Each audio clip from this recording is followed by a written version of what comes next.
Muy buenas noches, una nueva edición de Conociéndonos, siempre por Cablevisión, Canal 7, de Hotel La Bulaya, agradeciendo la gentileza de la gente de Hotel La Bulaya que nos permite grabar nuestros programas aquí en las instalaciones. Por supuesto con Producciones del Sur, con Pedro y Carlitos, que son los que manejan y hacen todo lo posible para que salga de la mejor manera. Seguimos conociéndonos y hemos incorporado o hemos invitado unas cuantas damas, así que no se pueden quejar aquellos que decían que venían nada más que hombres a nuestros programas. Patricia Surace, gracias por acompañarnos, bienvenida. No, gracias a vos, Julio, por invitarme. Yo te decía cuando te invitaba que estoy un poco tomado de la garganta, de la voz, por eso no estoy haciendo radio en estos días, así que ahora vas a hablar todo vos, yo te voy a preguntar y vos vas a hablar. Bueno. Así porque se trata de eso, de que la gente conozca un poco más de Patricia, más allá de que te conoce por tu labor docente, por tu trabajo en la cultura, en la pintura, pero de eso no vas a hablar vos. Desde cuando llegaste, primero vamos a hablar un poco de tu infancia, de tu querido Lanús.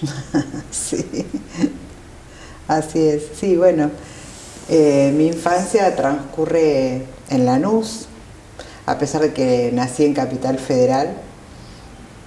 Toda mi infancia, mi escuela primaria sobre todo, porque en la secundaria ya me trasladé a Banfield, a un colegio en Banfield. Transcurre en Lanús. Mi familia aún, mis hermanos y mi madre viven en Lanús, mis primos. Bueno, un barrio ferroviario de trabajadores. Ferroviario digo porque vivíamos muy cerca, mi papá era ferroviario y vivíamos muy cerca de los talleres de Remedios de Escalada, donde mi papá trabajaba. Eran talleres muy grandes donde ahí reparaban todas las máquinas en aquella época, ¿no? Así que bueno, estábamos rodeados de gente que trabajaba en fábricas y en distintas ferrocarriles. Justamente hace 2 o 3 días se cumplió un aniversario de Lanús, el 75 aniversario, y yo escribí algo sobre eso para mi gente, ¿no? Para con los que me conecto siempre de Lanús y gente que hay por el mundo de ese lugar. Y realmente uno cuando se aleja de su lugar puede tomar dimensión de lo que significó para uno, ¿no es cierto? Porque yo creo que no hay lugar ni pequeño, ni insignificante, ni escondido para cada uno que haya vivido los momentos más importantes de la infancia, ¿no es cierto? Luego todo eso es como que se magnifica, ¿no es cierto?, con el tiempo. Se potencia. Se potencia, exactamente.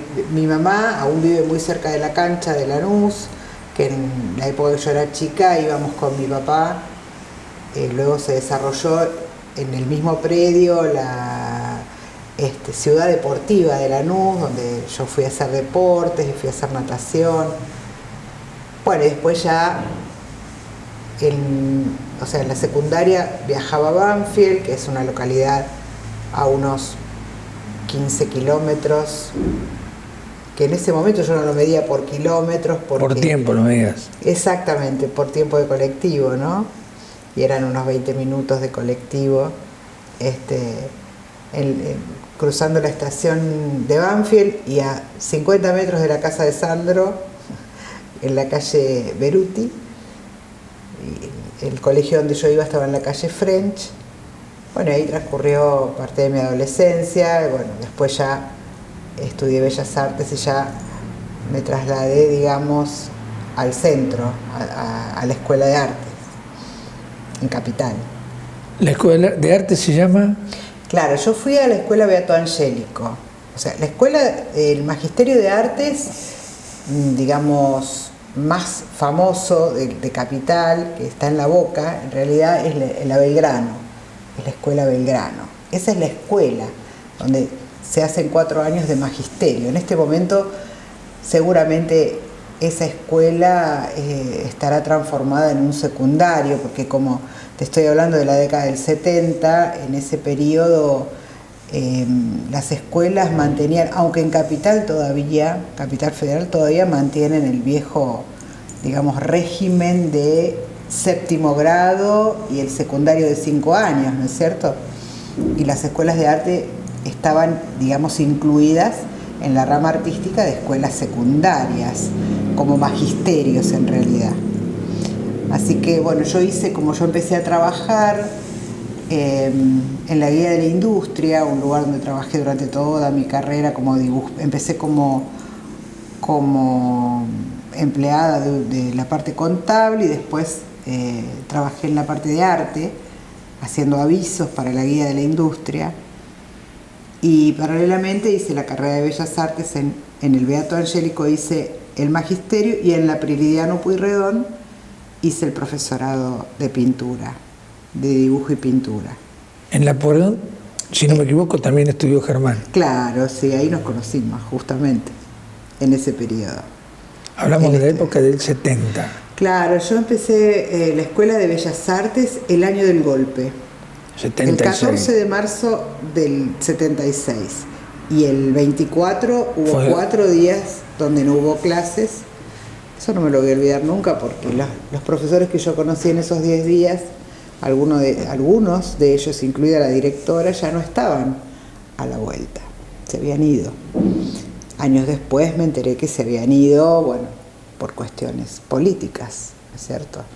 O de persecuciones. Años duros esos, realmente. Sí. Yo era muy joven, tenía 18 años recién cumplidos, y realmente recién empezábamos, en esa época, por ahí a interesarnos por algunas cosas, ya que en la escuela secundaria no se aprendía mucho de la historia inmediata, ¿no?, de la Argentina. No se sabía mucho, no había demasiada información como hoy puede haber, ¿no? Entonces cada uno llevaba la formación que un poco recibía en su familia, ¿no? Lo que escuchaba de los padres, de los abuelos inclusive, ¿no? Hablaban de aquellos tiempos siempre. Siempre se hablaba de esos tiempos. De aquellos tiempos. De todas maneras, vos reflejabas recién algo que lo tomo así como que lejos quedó todo eso. El trabajo de los ferroviarios, los talleres. Exactamente. ¿Dónde fue a parar todo eso, no? Sí, que... No sé si tiene que ver con el progreso o tiene que ver con algo que nosotros los argentinos por ahí hicimos mal, ¿no? Sí, el progreso no aniquila, me parece, ¿no? O sea, a cualquier país del mundo donde vos vayas y el ferrocarril sigue funcionando. Se pueden modernizar las máquinas, los coches. Realmente es un placer viajar en tren. A mí siempre me encantaron los trenes. Es un vehículo, digamos, que además de transportar personas, transporta, no sé, sueños, te diría, ¿no? Porque eran viajes realmente soñados. Uno se sentía muy seguro adentro de esos vagones donde se podía caminar, ¿no?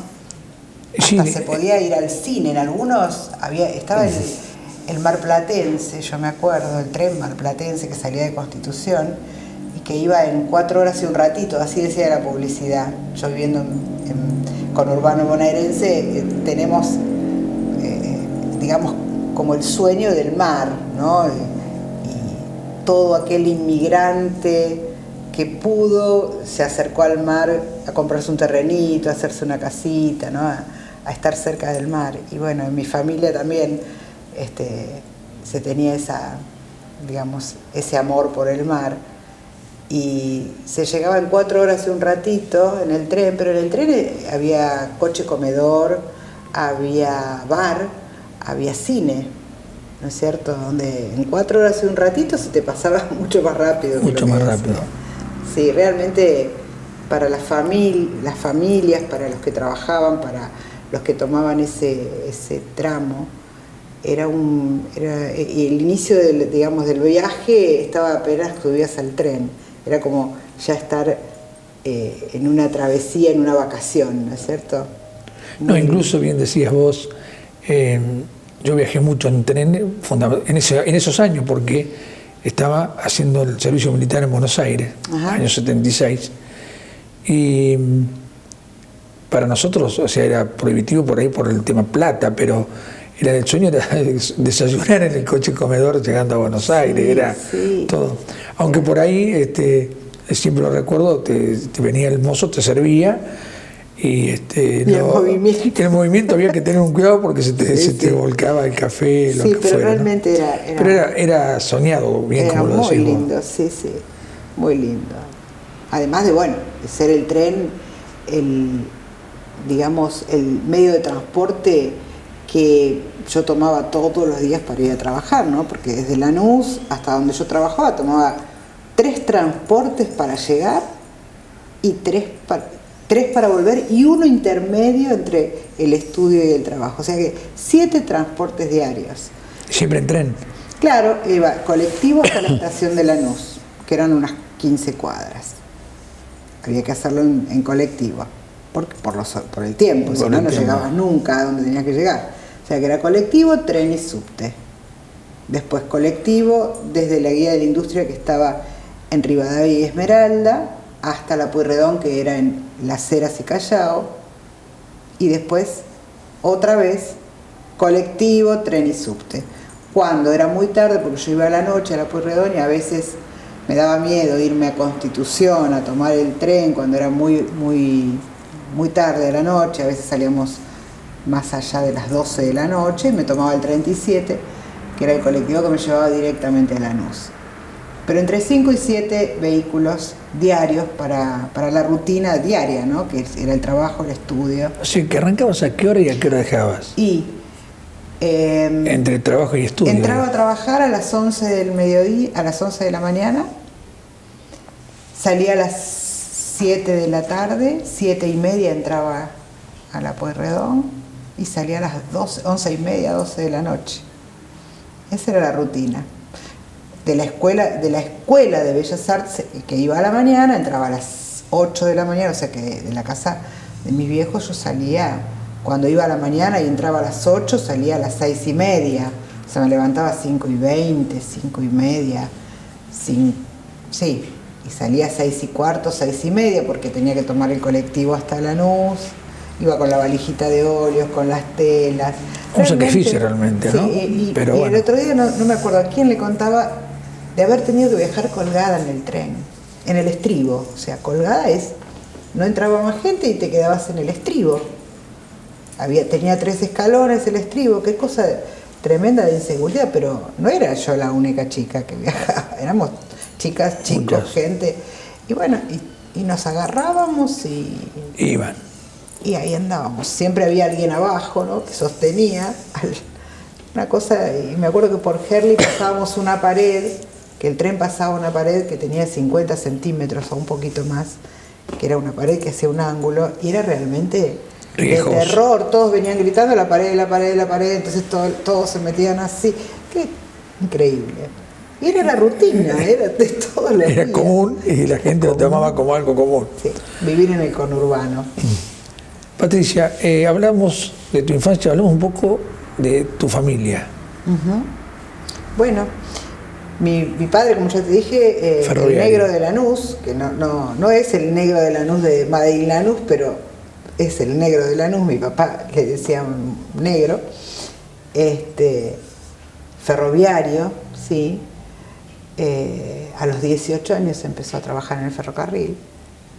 Esa es una historia aparte, porque mi viejo tuvo un accidente, tuvo la pérdida de un ojo a los 20, después que salió de la colimba, o sea que volvió a su trabajo y tuvo un accidente y perdió la vista de un ojo, haciendo una soldadura, porque él trabajaba en los talleres, era dibujante técnico, bueno, y estaba en toda la parte mecánica, y después tuvo que pasar a la parte, digamos, de oficinas, porque por su visión, ¿no? No pudo. Eso fue, yo no había nacido, por supuesto, cuando él tuvo el accidente, pero creo que para él fue algo muy fuerte, ¿no? Muy paralizante, a lo mejor de cosas que él que soñaba hacer, ¿no? Bueno, mi mamá, ama de casa, Betty, su nombre es Betty, no es Beatriz, B larga, doble T, Y. Mi abuelo era un tanguero muy bandoneonista, que también dejó su pasión, digamos, por criar a sus hijas, que tuvo 4, mi mamá es la mayor de las 4, y por hacer su casa, y bueno, porque digamos, la vida de un músico en esa época era de noche, ¿no? Porque tocaban orquestas. Entonces, cuando mi abuela seguramente le debe haber dicho, bueno, acá no se puede estar afuera de casa a la noche, dejó la música y bueno, se dedicó a trabajar en una empresa que él ya trabajaba, que en aquel momento era una empresa de electricidad.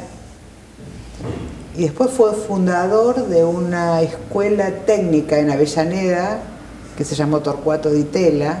Fue jefe de taller en esa escuela técnica donde fueron mis hermanos a estudiar. Tengo 2 hermanos varones y yo soy la mujer del medio.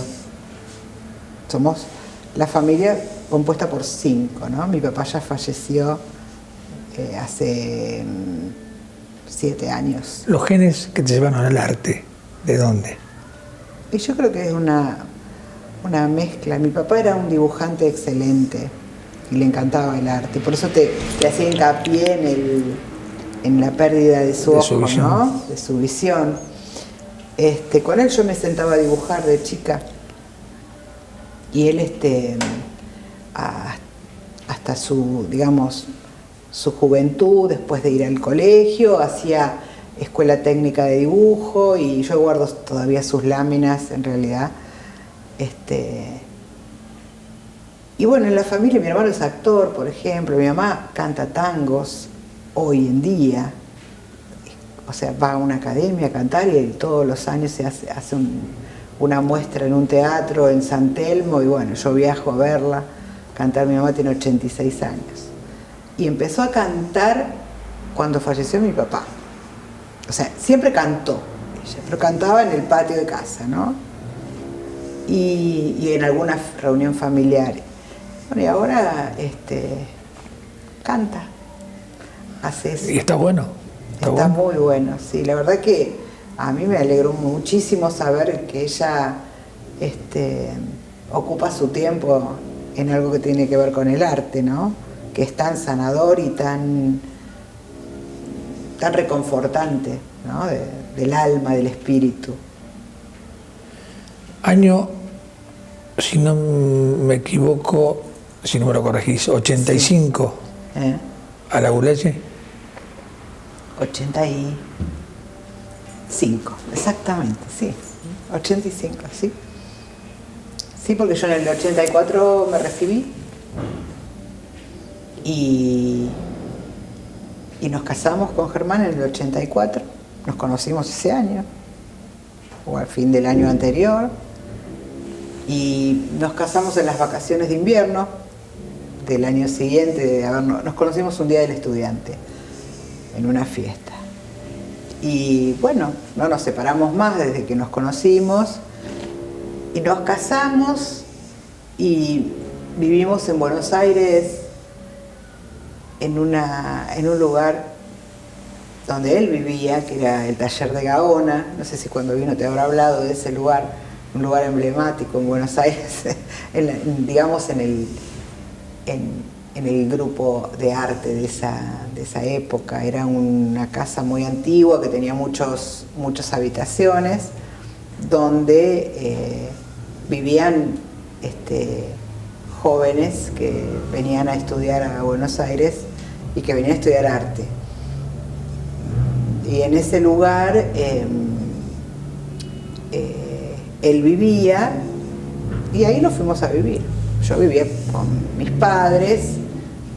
Bueno, me fui a vivir a ese lugar donde vivían otras parejas también, y todos nos dedicábamos al arte, a la pintura, a la escultura, al grabado.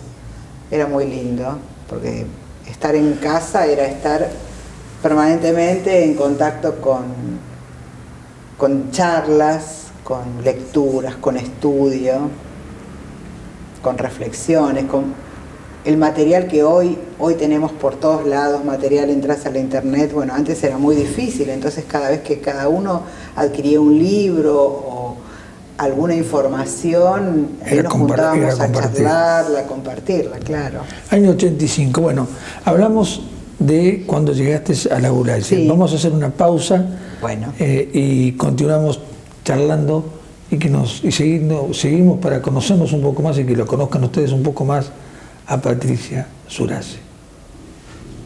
Agromaderas La Boulaye de Alberto Longo ofrece todo para el productor agropecuario. Además, tiene todo lo necesario para techar su vivienda: tirantería, machimbres, insecticidas, placas de yeso, perfilerías y accesorios. Consulte descuentos por pago contado. Agromaderas La Boulaye de Alberto Longo próximamente instalará su fábrica de mangas, bretes, tranqueras y portones en el nuevo Parque Industrial de La Boulaye.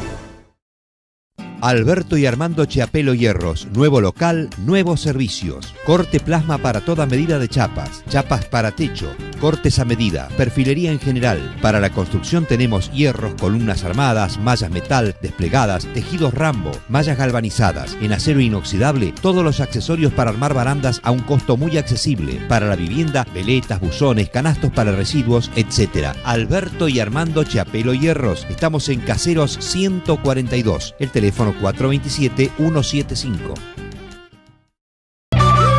Se viene el 133 aniversario de la Boulaye y lo festejamos juntos. Sábado 5 y domingo 6 de octubre. Te esperamos en Plaza General Paz para disfrutar de grandes espectáculos.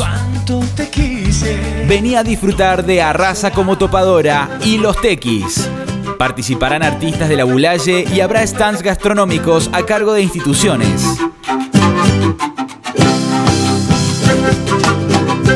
Además, se realizará la elección de la Reina 2019 y la Boulayense del Año. No te lo podés perder. Vení a la plaza y festejemos juntos. Municipalidad de la Boulaye. Piensa en vos.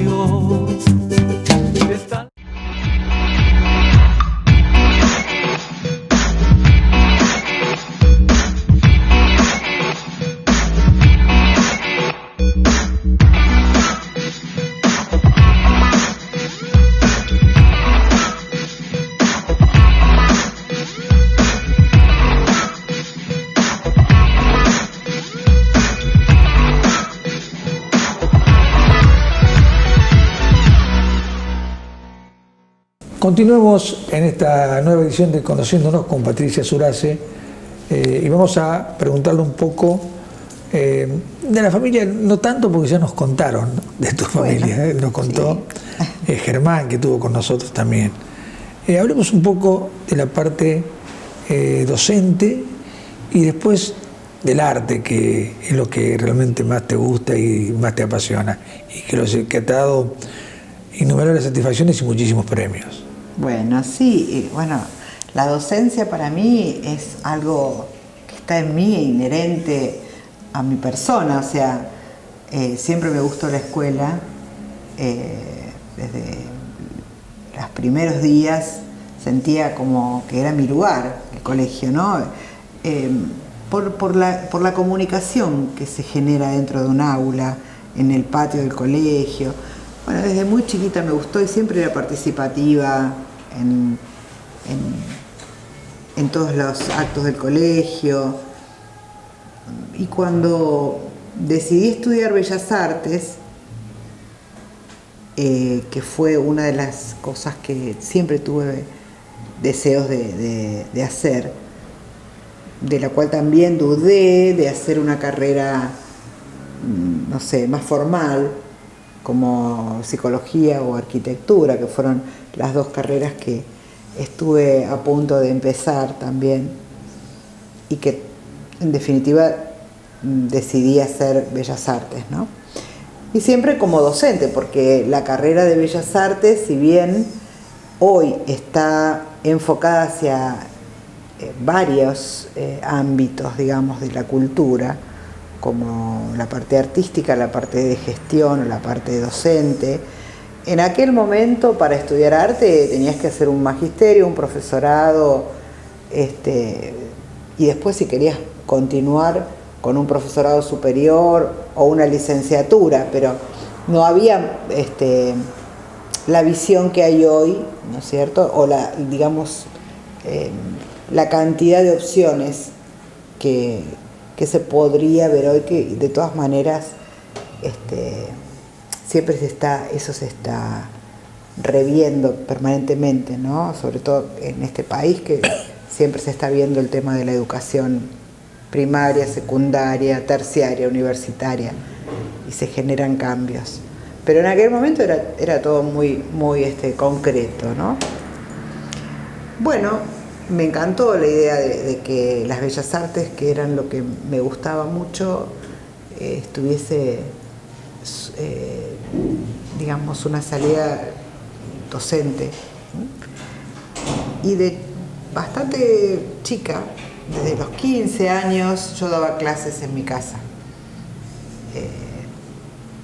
Los chicos del barrio venían a dibujar, entonces yo les daba clases, iba a talleres particulares, siempre me gustó y siempre estuve conectada con eso. Si bien para ser docente trabajé de dibujante publicitaria muchos años, en el momento en que decidimos venir a la Boulaye, era justamente para ejercer ese rol de docentes, ¿no? Con Germán. Que bueno, que en el transcurso de los años se fue diversificando, digamos, ¿no? Cuando llegaste fuiste sí. a la casa de la Escuela de Bellas Artes. Claro, la Escuela de Arte se inauguraba ese año justamente.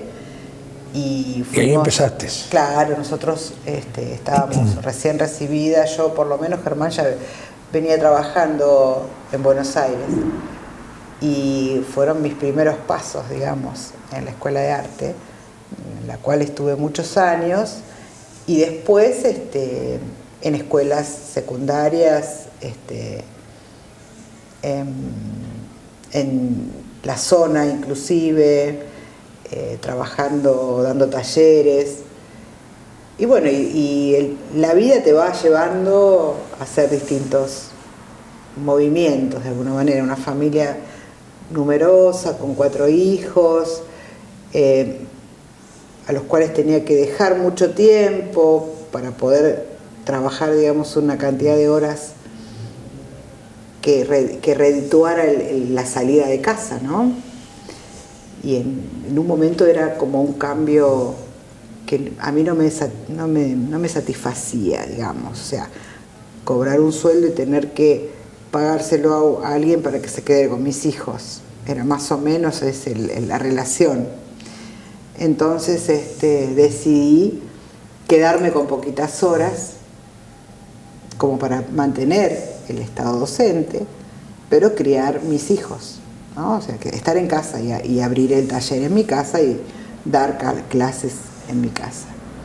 Así que bueno, durante un periodo fue así, hasta que los chicos fueron creciendo y fui tomando horas, y bueno, concursé para un cargo directivo en el Colegio Nacional en un momento donde no había muchas horas de mi materia, inclusive estudié en el profesorado Lefebvre lengua y literatura, cuando todavía mi hija estaba en el secundario y me podía cuidar los chicos a la noche. Yo salía y me venía a hacer lengua y literatura, y claro, Sofía, que es mi hija mayor, se fue a estudiar y ya no tenía con quién dejar los chicos a la noche. Germán trabajaba siempre en la Escuela de Arte a la noche, y dejé la carrera de lengua y literatura. Y bueno, se da de concursar, cuando se abrieron los concursos a nivel provincial, concursé, gané el concurso y fui directora del Colegio Nacional durante 10 años y así me jubilé en el 2014, creo que dijimos, 2014. Sí, por ahí. Sí. Pasaron muchos años. Hablemos de la parte artística de Patricia Sorace.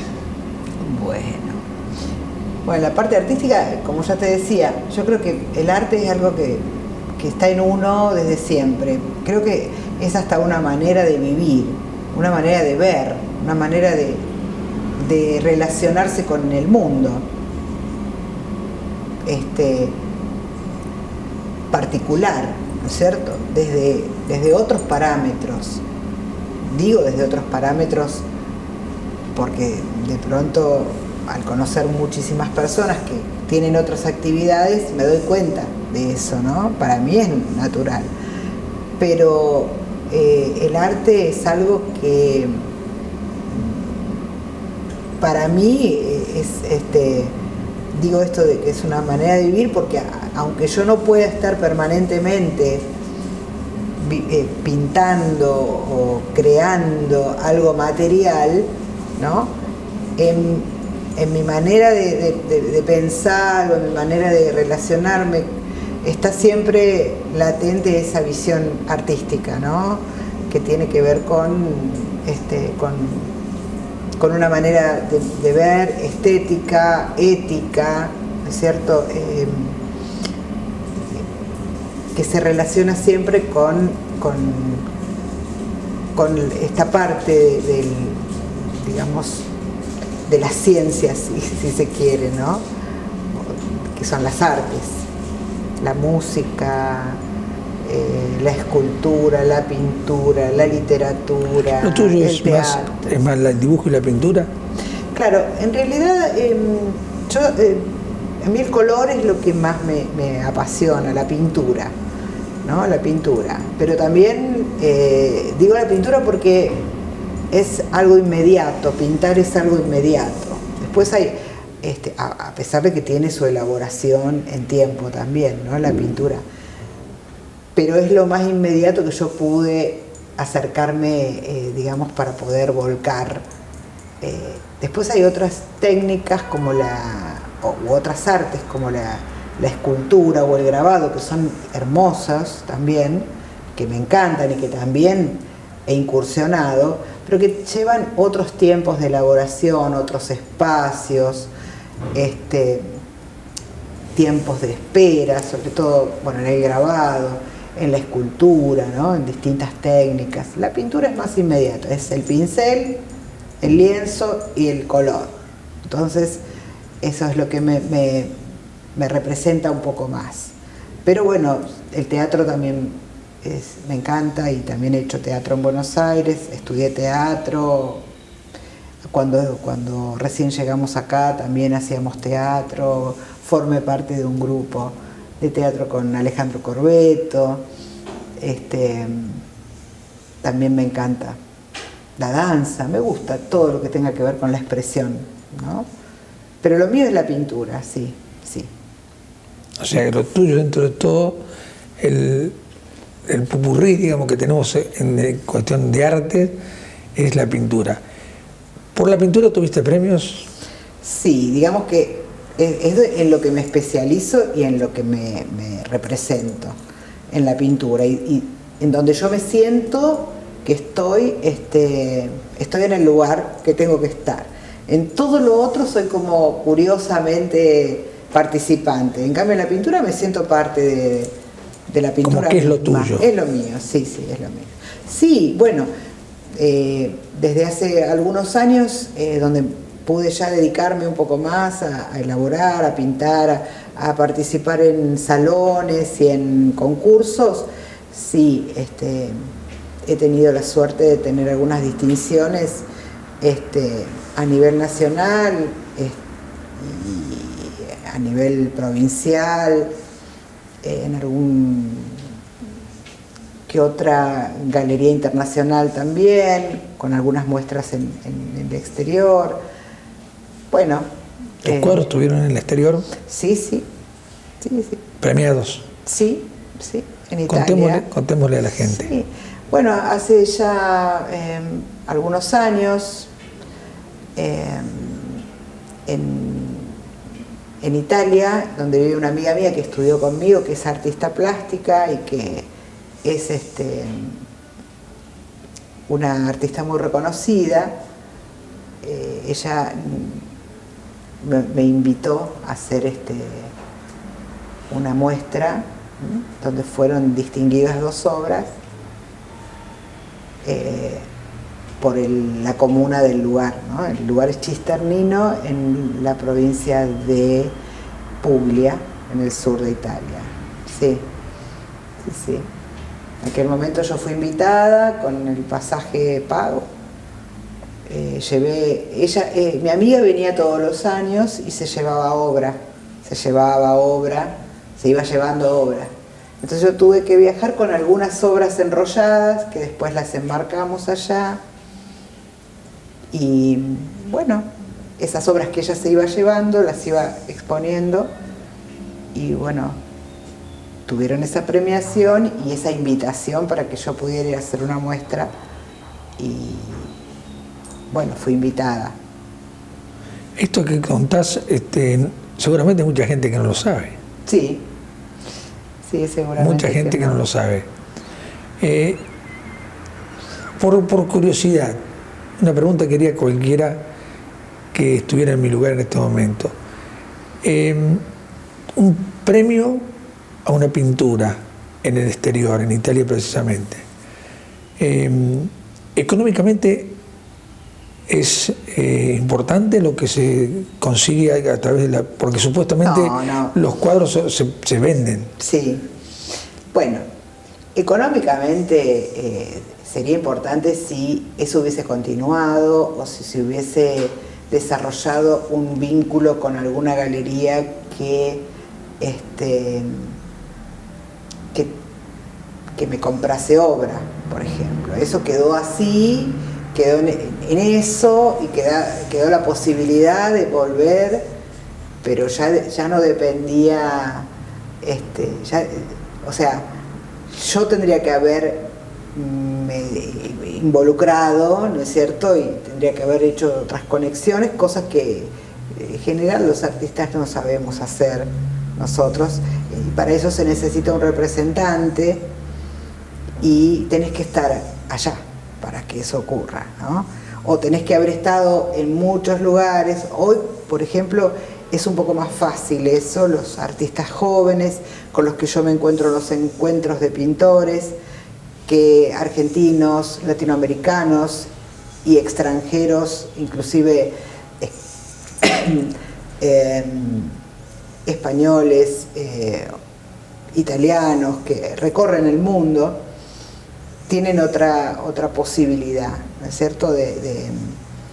Hoy por hoy, la comunicación o la hipercomunicación a la que todos estamos expuestos genera que a los artistas jóvenes se les ofrezcan reales oportunidades de hacer workshops, que sean demostraciones, donde vos demostrás una técnica y bueno, esas obras son expuestas y son requeridas en todo el mundo, y yo tengo muchos amigos que están haciendo eso. Pero bueno, para eso hay que ser realmente un trotamundos, porque es recorrer el mundo, sí. Y seguramente que a un joven artista es lo mejor que le puede pasar, ¿no? No siempre depende del talento del artista, ni tampoco depende de cuánta inversión puedas hacer. Muchas veces depende del momento y el lugar justo, de haber estado en el momento y en el lugar justo, ¿no? Que no es nada fácil. Que hoy por hoy, claro, hoy por hoy no es fácil, y que en el arte siempre se dio esta controversia o esta limitación, que no es como cualquier otra profesión, digamos, que uno puede presentarse con un currículum a un lugar y tener la posibilidad de ser electo.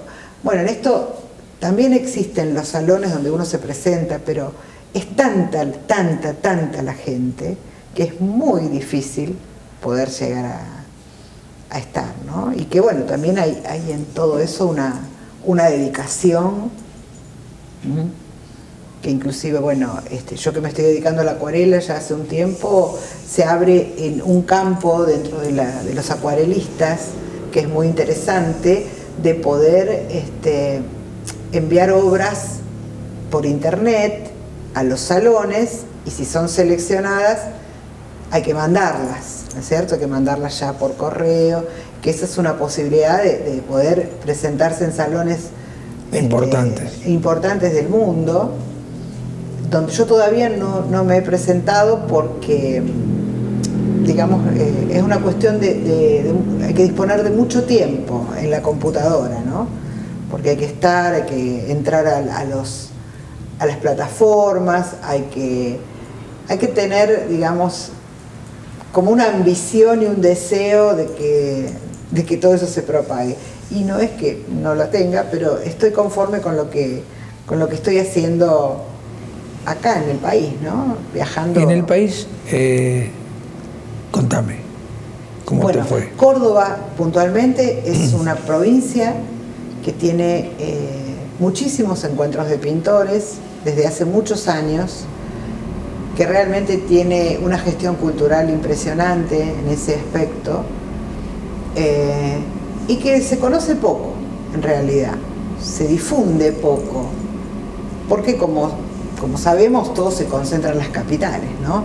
Vas a Córdoba capital y seguramente que vas a los museos y vas a los lugares donde están los centros de artes y vas a ver mucha diversidad en el arte. Pero bueno, de todas maneras, estos encuentros se realizan, como Córdoba tiene muchas bellezas turísticas, en esos lugares se fomenta mucho el encuentro de pintores para plasmar el paisaje de determinados lugares, ¿no?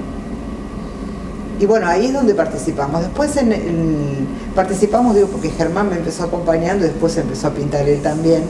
Y él también ha tenido sus distinciones, sus menciones, sus premios como pintor también.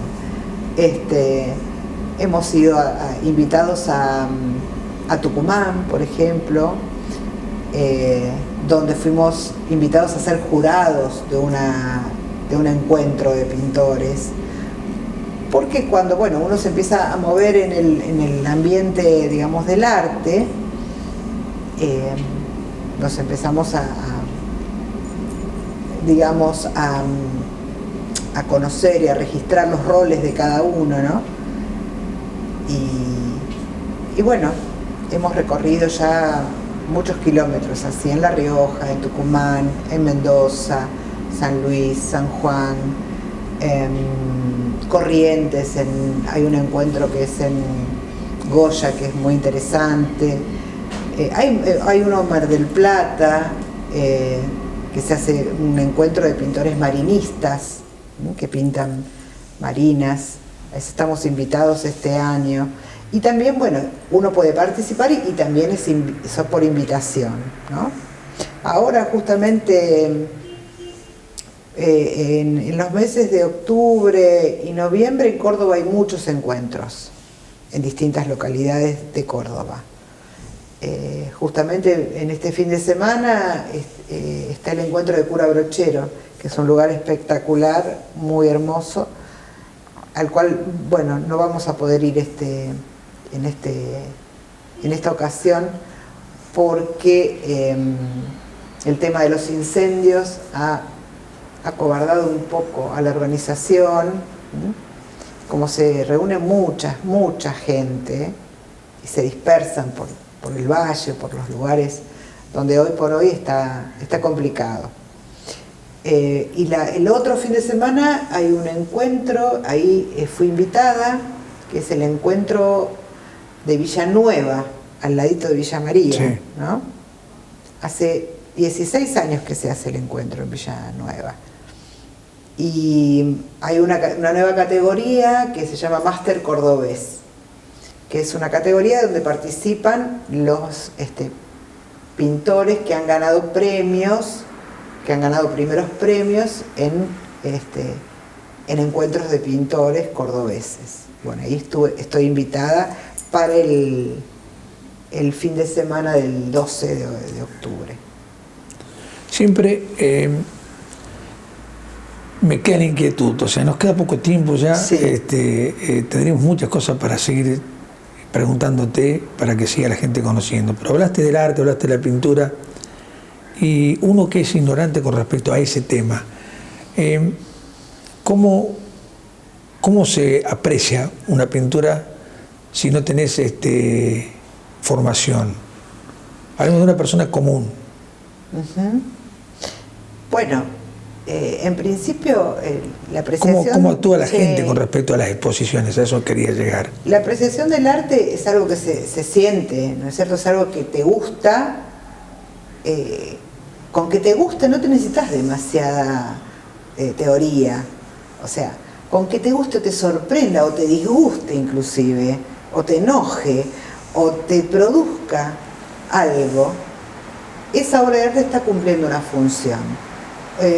Más allá de la función decorativa del arte, que es la que casi todo el mundo conoce, ¿no es cierto?, sí, como función, la decorativa.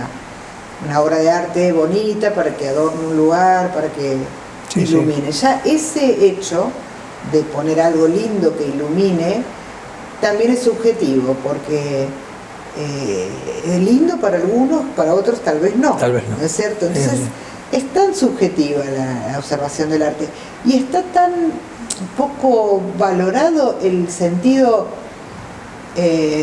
común de la gente, ¿no?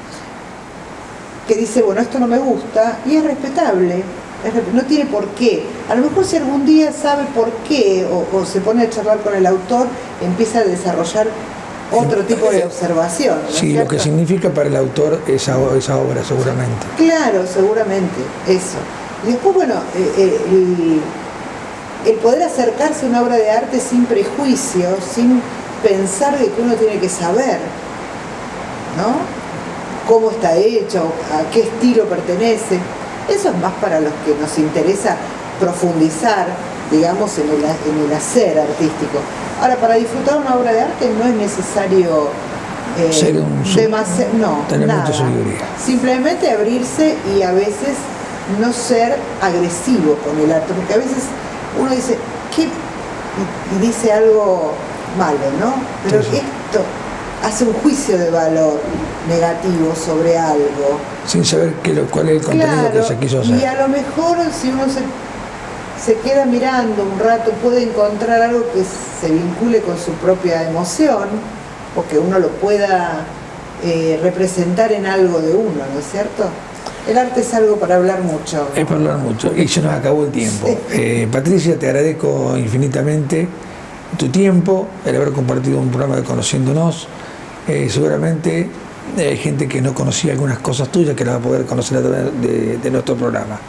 Así que te agradezco y seguramente seguiremos charlando de arte para seguir informándonos. Yo te agradezco mucho que me hayas invitado y bueno, te agradezco y espero que haya podido acercar alguna luz. Seguramente que es así. Bueno, nos vamos.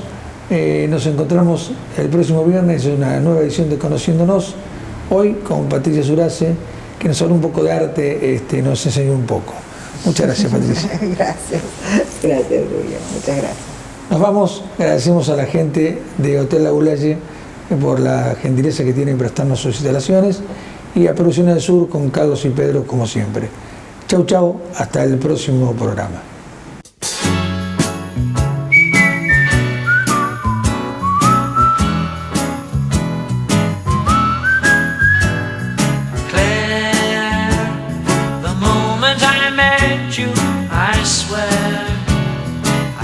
As if some